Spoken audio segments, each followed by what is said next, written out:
And that is a great idea on silencing your cell phone. And I'm going to get to that. I was going to get to that at the end, but I'm going to kind of give you a word of advice on what I've figured out in the business world.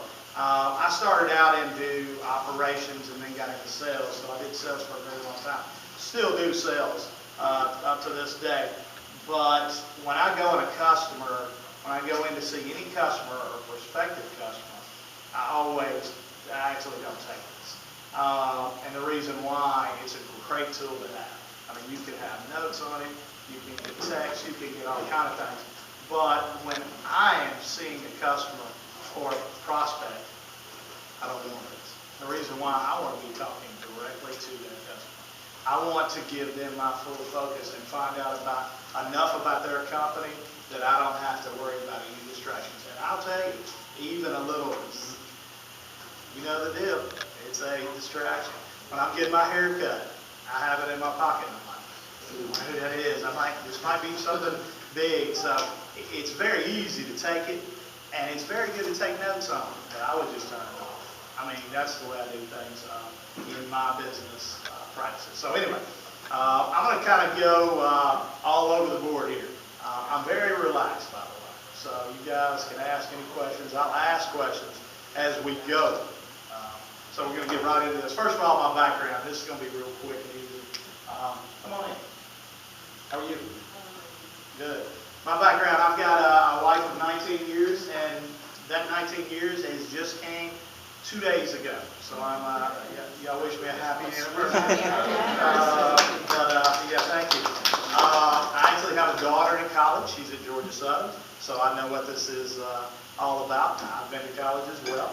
I have 2 boys that are completely into sports, and you know, they're enjoying life. My daughter's at Georgia Southern. I don't know if I said that, but she's in her senior year at Georgia Southern, and she's going to be a physical therapist. So I got 4 more years of school to worry about after this. So that's always fun. But she's a very, very good student. She had the hope. She lost it, as a lot of people do. The first semester, she got it back, which is a statement to her. Come on in. But anyway, I attended Clayton State University, which is right down the street. I grew up in College Park, so I am a hometown Georgia boy. Been here my whole life. Love it. Have been asked to move many times and refused. I like the community. I like what I do, and I just like the surroundings, even though the science is killing me right now. My aspirations and dreams growing up were to be a pro, and you see how big and strong I am now. I'm not a very tall guy, but I play baseball. I got a partial scholarship offer to Hiawassee Junior College. I turned it down, probably the biggest mistake in my life, and ended up going to Clayton State.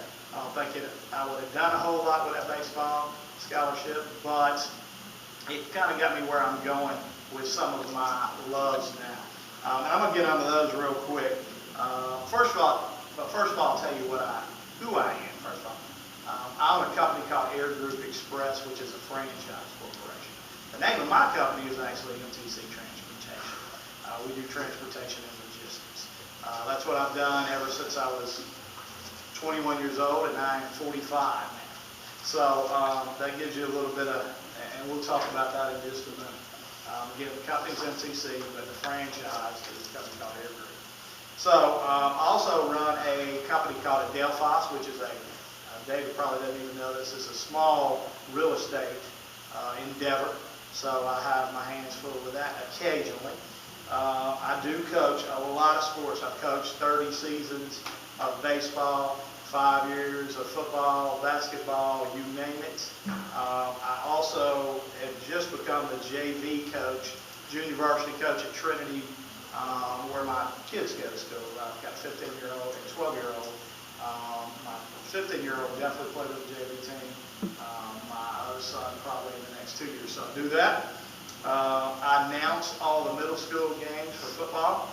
I also announce every basketball game on campus. Varsity, JV, middle school, we even have what's called a C team. So I have my hands quite full. Going to ask some questions now before we get in kind of the meat and potato things.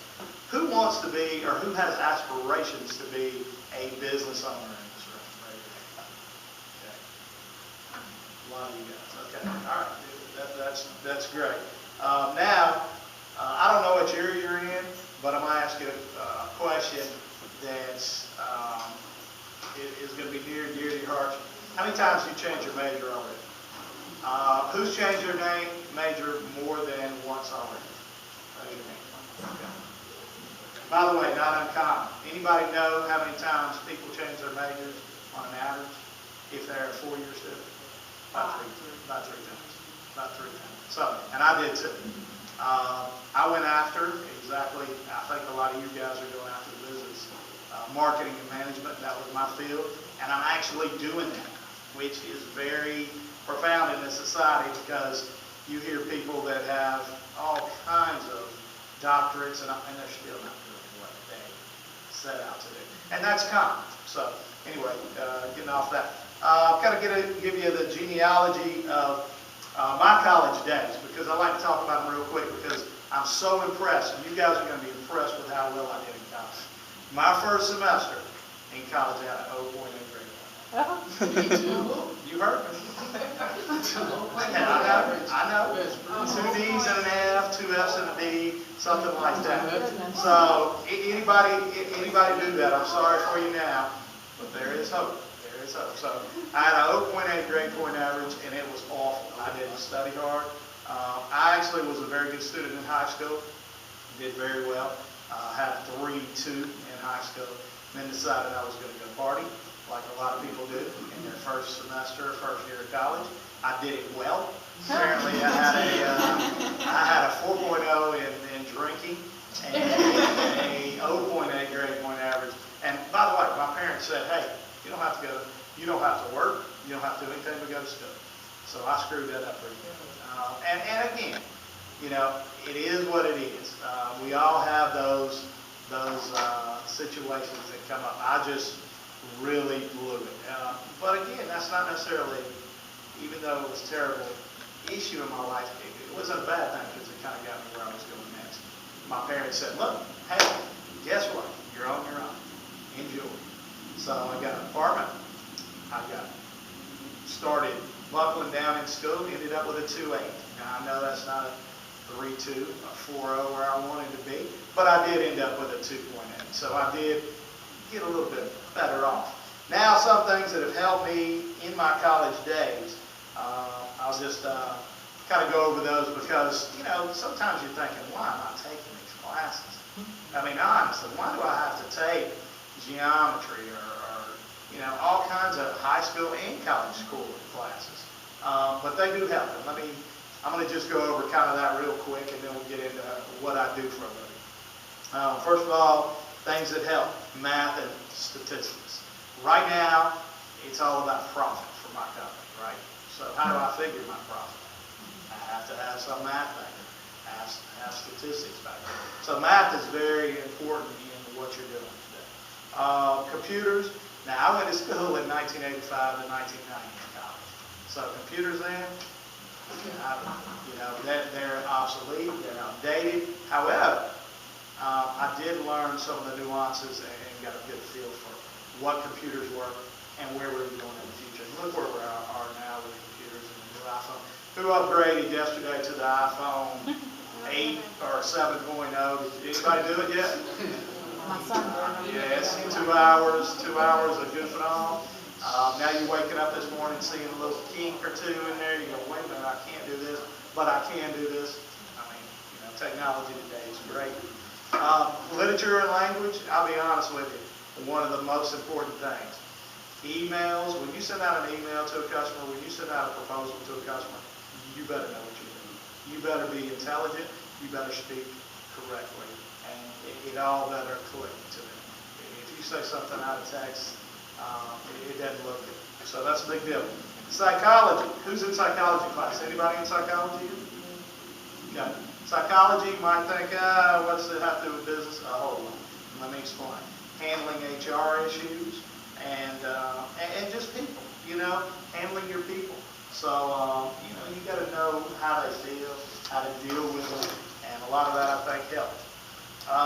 Marketing and management classes were key to me once I got into my core classes and and started learning the marketing and management side. What we did one time, and this was kind of cool, is we went to Belk, Belk shopping center, and we took mannequins and they said, listen, you do what you want to with it. I think there were 20 groups. The best ideas on how to set up these mannequins for the 4th of July is going to win. And I thought it was really cool. So they had 4 of us in a group, and we came up with ideas. By the way, my group won, so I was impressed with that. And that gets me on something else. That has helped me all kinds of ways. First of all, marketing management helps with what I do for a living, definitely. But what else it did is my biggest accounts right now are marketing and management accounts. Let me explain what that means. Event marketing and experimental marketing. So if you go to a Braves game, if you go to the University of Georgia game, if you go to any big game, if you go to an all-star game, out front they're doing experimental marketing where they say, hey, try some designing water here. Try some of this. That is experimental marketing. They do all kinds of promotions and things like that. They are our #1 customers, as David can attest to. We have a lady in our office that's all she does, full time. It is about a $3 million venture for me. So that's coming to play. So that was big. Also speaking engagements. Do we still do speeches in school? I'm sure we do. It's been a long time. Are you filmed like we're doing today? Anybody filmed when they do your speeches? All right. How nervous are you when you get up there? I mean, are you nervous now? The first time I know we all were. Okay? So I freaked out. I mean, I just froze up a lot of times. So anyway, those speaking engagements are huge because you might be in a situation where you're in a big meeting and you're selling to a lot of people, and you need to be able to speak accordingly. And again, you don't have to be all stiff. I figured that out real quick. I was real regimented and stiff at first. It's not about that. It's just about telling them what you feel. So anyway, we'll get on to something. Business genealogy on just how I came to where I'm at today. I started out with a company called Hassett Air Express. I was there 15 years. It was a great company. It's where I got my teeth bitten, or in the industry. So I learned from some of the best operations leaders and just learned a lot about the industry there for 15 years. I started out at the absolute ground floor.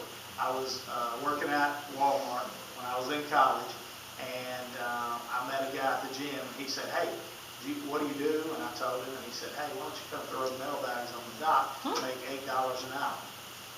Okay, that's a start. So got in there, did that, drove a truck for a year, loved it, enjoyed driving a truck. So I've actually come from the ground zero point in the business world of my company, corporation, or what we do for a living. That's transportation needs. So when I started driving a truck, they said, hey, a year later, we want you to be our night operations manager. Oh man, promotion, I'm finally getting somewhere. I was about your age when all this started. So I looked around and they said, you're getting a promotion basically. It's $18,500 a year. Well, I was making $26,500 a year because I was working overtime. I mean, what's the promotion? It's $6,000 pay cut. Now, luckily I'm a young guy at the time, didn't have children, and I said, you know what, I'll do it. And I knew that there was something bigger coming. And they said, look, we know it's a cut, and you're going to work 70 hours a week. However, sometimes you got to do something, things like this to get to the next level. And I did. So that was very instrumental. I learned the air freight business. That was what they were into, and I think I learned it real well. I got to be operations manager. First of all, customer service manager, then operations manager. They offered me 3 terminal manager jobs in different parts of the country. I turned them all down because it just wasn't the right fit. Later on, they finally quit asking. I was a little worried. They asked me to go into sales. I was in sales 5 years. And I'm not bragging on myself a little bit. Well, yeah, I'm a brag for a second. When I went into sales, I started out, there were 20 salespeople in the company with Hassett. They were all over the U.S. I was the #1 salesperson in the country the first year. I had 52 new accounts. 52 does an account a week. Everybody else was averaging about 20 max. So people are not real happy for me being in sales, I would say, because I kind of broke the mold. By the way, that year was the most new sales we've ever had in the company ever, and I was rolling. What year was it? That was good question. 2000? 2000-ish. So times were rolling. It was a good thing, but very busy time. Very busy time. So I just happened to know the operations well enough, and I could talk the talk. So we'll talk about how some of that transpired a little bit later on. But I did that for 5 years with salesperson year every year. So they decided, hey, we need you to be VP of sales and train people.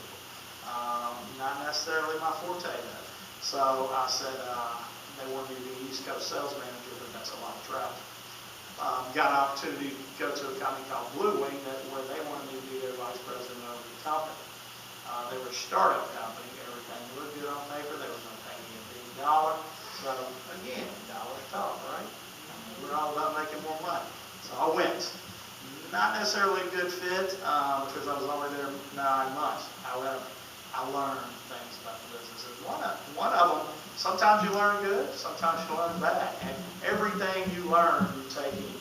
So what they had is a little bit of unethical business practices. I wasn't all about that. So we left in 9 months.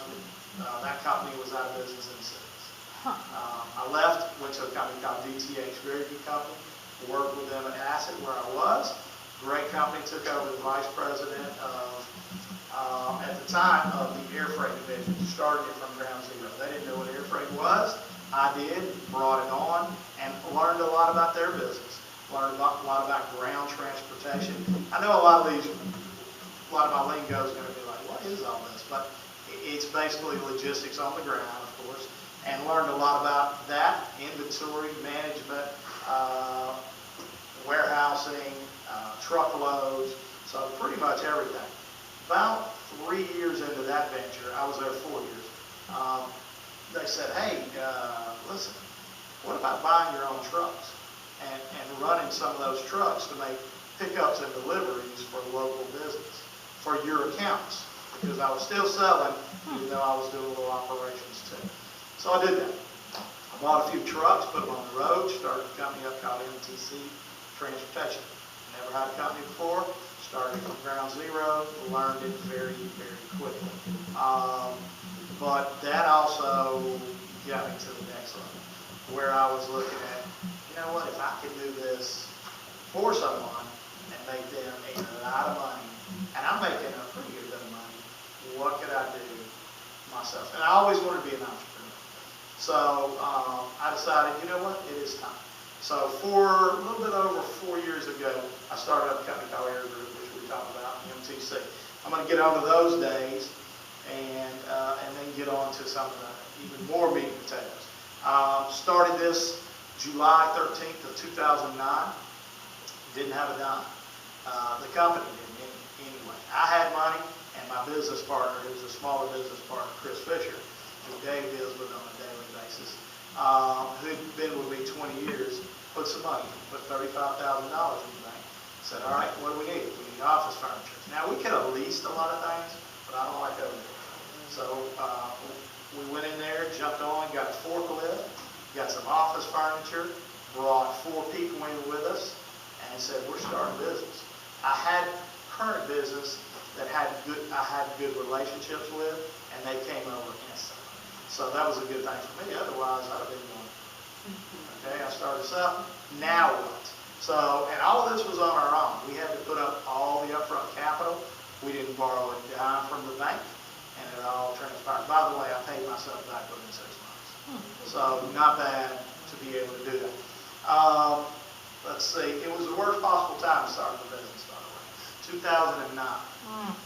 What was going on in 2009? Nothing. I mean, business was at an all-time low. It's starting to come back around now, as we know. But I'll tell you, it was a little ugly. I brought 4 people over with me, and I had to pay their salaries no matter what. So it was going to happen. But we were very lucky, very blessed. Never had to one time take a step back. It was always a positive increase of capital. So that's a good thing. Currently, we employ 15 personnel, and we're a $6 million company. I'm not saying I'm the top diggity dog. I'm not saying anything about that, but we are successful. $6 million. By the way, supposedly, if you can make it within 3 years, you've made it somewhat. Now, again, we could go down tomorrow, all depending. But so far, we've been very blessed, and we have definitely been on a positive increase the whole time. Let's see. We try to take care of our employees and be fair. And customer service and our service is our first priority in our company. So, this is, you see it at Chick-fil-A, and everybody knows the Chick-fil-A motto, and honestly, McDonald's is doing a great job of it now, where they really do try to take care of their customers. Then you have other companies, you look at them, they're just not, they don't care. They have a real, arrogancy about, listen, you're supposed to buy from me. And I worked for Walmart for 4 or 5 years, but they're like that at times. I mean, you've got to buy from us. We are the #1. But they are also a very good company. All right, on to the meat and potatoes. What some of the things that have, I think, made me somewhat successful where we are today. Hard work and drive. I mean, you can't beat hard work and drive. It's going to get you to the next level. You have to be smart about what you do. But if you put in the hours, I worked 80 hours for a 9-month stretch without any days off. I'm not kidding. I didn't have a day off. It was crazy. And this was back in the Hassett days, way back in the day. They had my terminal manager had to go to DC to run it. And during that time, I was the guy. There were 2 of us in the operation. I worked around the clock. When I was off, my phone rang all night long. I had a pager back then. You guys remember? Does anybody remember a pager? Anybody have a pager back in the day? Yeah, back in the day, I had my pager sitting on my nightstand. It buzzed 20 times in a night. 20 times. So it was crazy. Your best account or customer today is this is kind of a strange notion, but your #1 or largest account today probably is going to be gone in 5 to 7 years for all kind of different reasons. I mean, they can either their model changes, maybe they can't utilize you as a vendor anymore. So there's all kind of reasons things change. But just know that there is change in business all the time. We're going to get into that in just a few minutes as well. But my #1 customer was a company called Streamline. Streamline was a mail innovation company. They were rolling. They were a takeoff on a DHL company. A lot of the people from DHL went over and started this mail innovations company. They were rolling. They were Atlanta-based, but they had operations in 20 cities. They had 500 employees strong at least. They were a very large company. And my #1 company. I saw some trends that did not look real well for those guys. So I started to pull back on some of what I did for those guys for a while. We ended up taking a $20,000 loss, luckily only a $20,000 loss when they went out of business. That'll kill you. Your #1 account, which by the way was $2 million for me, but I had to start siphoning that down. Now, the vendor that still had that business, because he took it from me when I said, I saw some signs and I kind of pulled back and he took it, he lost $1 million. Okay? I mean, it doesn't matter how large you are. If I'm a $6 million company, my profits might be $1 million, might be at max, but probably not. So what are you going to do when you lose $1 million? You go out of business. So things like that happen. It was terrible for Streamline. A lot of people lost their jobs. But it just goes to show you, for me, not to put all my eggs in one basket. Have multiple customers that you can service. Relationships. This is key. Make good ones. Make good ones in class, because Your partner right there beside you, who knows? She might be a multi-millionaire and you might be her vendor. You just never know who you're sitting with. You never know what's going to happen in key situations. So make good, strong relationships. Meet as many people in the industry as you can. And again, this just doesn't go for your business, but wherever. You just never know. I'm at the ball field all the time. The other day I got a call. Hey, don't you do air freight? Yeah. Oh, I got you. I have that call probably 4 or 5 times a year. Now that's cash money in my mind. And I try to be reasonable with it, but I'm all about making a dollar too. Everybody knows it. I'm going to tell you, I don't care if you come to me today and say, hey, I need to ship something across the room. I'm going to make a dollar. That's the way it is. You've got to be profitable in what you do. So, key to business relationship is just make good ones. If a customer leaves, just like this Streamlight deal, okay, you got 500 people out of business. I know 250 of them. Are they going somewhere to work? Okay, when they go to work, who do they know? They know me. They know they can trust me. They know I've provided them great service for a long time. So even though that's a bad situation where I lost $20,000, in the end, it's going to be a good situation. Because I've already seen people showing up at different venues, and guess what? Mike, what are you doing? I need it, ship it. So that's a good thing. Trust is key in those relationships, by the way. If they trust you, they're going to use you in all aspects. So if you're a business owner and they trust you, I guarantee you they're going to use you. Even if you're hired. Even if I came to you today and said, hey, I want a bottle of Dasani water, and your price was $1.50, your price was $1.75, but I knew you well. Guess what? I'll pay the extra quarter, and I trust that this water is going to be good and not with the cap halfway off. It's going to be cold, So anyway, trust and relationships are key in business. My motto at the company, and I don't even know if David knows this, but my motto in the company, if it's ethical first, ethics, business ethics. If it's ethical, if it's profitable, if you can't make $1 on, don't do it. Don't do it. Now again, if it's for a customer, a friend of yours, and you do it one time, and they are giving you a lot of business, and you need to help them out, I'll do something for free. I'll lose money. But I guarantee you over the long run, it's profit. Okay? And if we can do it with excellence, we're going to do it, and we're going to be the best at it. So if we can do all 3 of those things, we're going to do it. But ethics is a major thing. I've had all kind of weird situations happen to me over the years. I've had customers come up to me and say, if you buy me a laptop, I can get you business. If you can give me NCAA tickets to the national championship game, Alabama, Georgia last year, I can get you business. If you can give me this is a big one, and this is in this business, and it will be in whatever business you see. If you can pay me $250, I don't care what you charge me on this load, as long as I can make that $250. I'm not doing it. I've never done it. If you compromise one time, that's all it takes. So business ethics, huge. Again, second thing is just being profitable. Just remember, whatever you're out there to do, people do not expect you to walk away breaking even. They expect you to come in and make money. I've heard it before. You're killing me on that rate. Well, do you want me to make money or not? Do you want me to be around to be able to service you for the next 10 years? So just remember, everything you do, nothing is given in this lifetime. We all know that. Okay? So everything needs to be profitable.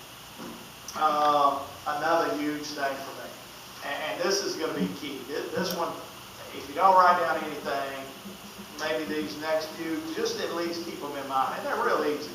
Take risks. Take risks. Go for it. If you fail, it's okay. I am very lucky.